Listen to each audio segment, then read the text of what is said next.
মৰমৰ ছাত্ৰ-ছাত্ৰীসকল, আজি তোমালোকৰ সিলেবাস সম্পৰ্কে আলোচনা কৰিম। তো সিলেবাসখিনি চাই লোৱা। সেৱাই যেটো গাইডলাইন ধৰি দিছে, সিলেবাস দিছে আৰু প্ৰতিটো মাহৰ কোনটো মাহত কোনটো চেপ্টাৰ শিকাব লাগে সেই সম্পৰ্কে আমাক জনাইছে। গতিকে চোৱা, এপ্ৰিল মাহত আমাক শিকাব দিছে পুনৰালোচনা আৰু এই পুনৰালোচনাৰ পৰা হাফ ইয়াৰলি পৰীক্ষাত থাকিব 10 নম্বৰ আৰু এনুৱেল এক্সামত থাকিব 8 নম্বৰ। তাৰপিছত মে মাহৰ কাৰণে শিকাব দিছে আমাক 1 নম্বৰ চেপ্টাৰ সংখ্যা প্ৰণালী আৰু এইটো চেপ্টাৰৰ পৰা হাফ ইয়াৰলিত থাকিব 10 নম্বৰ আৰু এনুৱেল এক্সামত থাকিব 7 নম্বৰ।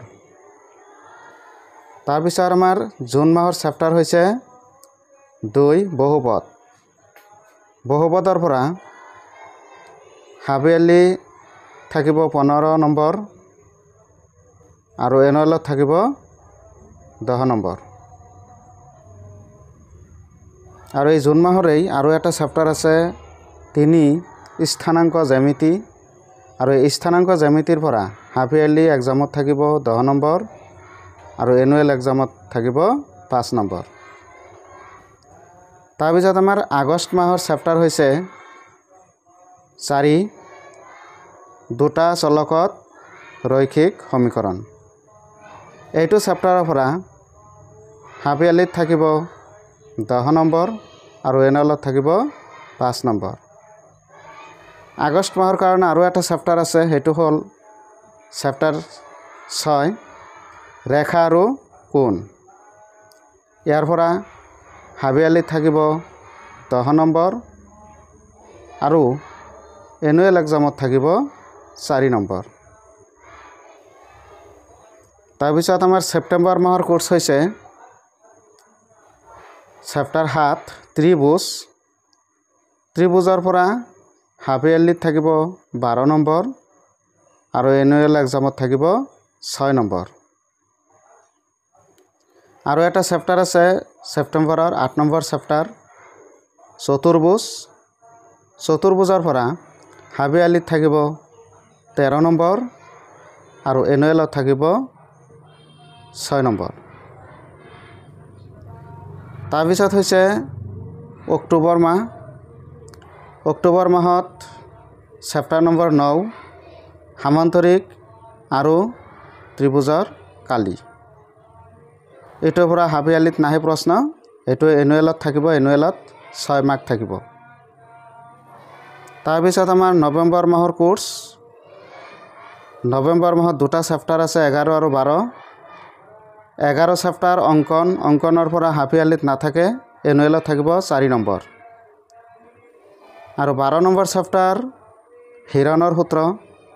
হিৰণৰ সূত্ৰৰ পৰাও হাফ ইয়াৰলিত কুৱেশ্যন নাহে, এইটো এনুৱেলৰ কাৰণে এনুৱেলত থাকিব 4 নম্বৰ। তাৰপিছত ডিচেম্বৰৰ কোৰ্স। ডিচেম্বৰত চেপ্টাৰ 13 আৰু 14 এই দুটাৰ পৰা 13 নম্বৰ চেপ্টাৰ পৃষ্ঠকালি আৰু আয়তন। পৃষ্ঠকালি আৰু আয়তনৰ পৰা হাফ ইয়াৰলিত কুৱেশ্যন নাহে, এনুৱেলত থাকিব 8 নম্বৰ আৰু 14 নম্বৰ যেটো চেপ্টাৰ পৰিসংখ্যা, এই পৰিসংখ্যাৰ পৰাও হাফ ইয়াৰলিত কুৱেশ্যন নাহে, এনুৱেলত থাকিব 6 নম্বৰ। তাৰপিছত জানুৱাৰী মাহৰ আমাৰ চেপ্টাৰ। জানুৱাৰী মাহত চেপ্টাৰ 10 নম্বৰ চেপ্টাৰ হৈছে বৃত্ত। বৃত্তৰ পৰা হাফ ইয়াৰলিত কুৱেশ্যন নাহে, এনুৱেলত থাকিব 8 নম্বৰ। তাৰপিছত ফেব্ৰুৱাৰী মাহত চেপ্টাৰ হৈছে 15 সম্ভাৱিতা। সম্ভাৱিতাৰ পৰা হাফ ইয়াৰলিত কুৱেশ্যন নাহে, এনুৱেলত থাকিব 3 মাৰ্ক। তাৰপিছত যিখিনি ইউনিট এক্সাম, ফাৰ্ষ্ট ইউনিটৰ কাৰণে আমাৰ সিলেবাস হৈছে পুনৰালোচনা, সংখ্যা প্ৰণালী, বহুপদ আৰু স্থানাংক জ্যামিতি। এই 4টা চেপ্টাৰ ফাৰ্ষ্ট ইউনিটৰ কাৰণে হয়। ইয়াতে লিখা হৈছে ফাৰ্ষ্ট ইউনিট এক্সাম। এপ্ৰিল, মে, জুন এই 3টা মাহৰ এই 4টা চেপ্টাৰ আছে আৰু এই 4টা চেপ্টাৰৰ পৰা হাফ ইয়াৰলিৰ ফাৰ্ষ্ট ইউনিট এক্সামৰ পৰা কোৱেশ্চন আহিব আৰু এই চেপ্টাৰকেইটা কিন্তু হাফ ইয়াৰলিৰো হয় তোমালোকে ইয়াতে ইতিমধ্যে পাইছা হাফ ইয়াৰলি এক্সামত ছেপ্টেম্বৰলৈ যিখিনি শিকোৱা হয় সেইখিনি হৈছে হাফ ইয়াৰলি এক্সামৰ সিলেবাস পুনৰালোচনা সংখ্যা প্ৰণালী বহুপদ স্থানাংক জ্যামিতি দুটা চলকত ৰৈখিক সমীকৰণ ৰেখা আৰু কোণ ত্ৰিভুজ চতুৰ্ভুজ এই চেপ্টাৰকেইটা আকৌ হাফ ইয়াৰলি সিলেবাস আৰু এই হাফ ইয়াৰলি সিলেবাসৰ পৰাই এপ্ৰিল মে জুন এই 3 মাহত যিখিনি শিকোৱা হ'ল এই 3 মাহৰ এই 4টা চেপ্টাৰৰ পৰা ফাৰ্ষ্ট ইউনিট এক্সাম হ'ব